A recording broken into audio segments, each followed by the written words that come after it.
টাকা যার বেশি টেনশন তার বেশি।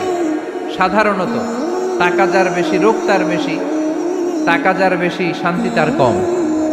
আপনি খোঁজ নিয়ে দেখেন, হাজার কোটি টাকার মালিক, ঘরে শান্তি নাই, স্ত্রীর সাথে মনোমালিন্য, স্ত্রী যায় একদিকে, উনি যায় আরেকদিকে, পোলায় কই যায় পোলায় নিজেও জানে না, মেয়ের অবস্থা খারাপ, আরেক ছেলের সাথে হাঁটে। তো এই হচ্ছে এদের লাইফস্টাইল। সবাই না, আল্লাহওয়ালা যারা তারা ভিন্ন। রাতে এদের ঘুম হয় না, অনেকগুলো ঘুমের ট্যাবলেট খেয়ে ঘুমাতে হয়, ঘুম আসে না, ঘুম আসে না। কিন্তু রিক্সাওয়ালা, কুলিওয়ালা, দিনমজুর, এদের রোগ বালাই আছে? কথা বলেন। খাওয়ার সমস্যা আছে, ঘুমের সমস্যা আছে, শুইলেই ঘুম আসে, যেখানে রাইত ওইখানেই গাইড।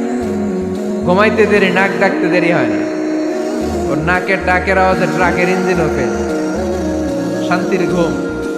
এই জন্য সবসময় শান্তি খুঁজতে হবে। কি খুঁজবো? শান্তি দেওয়ার মালিককে।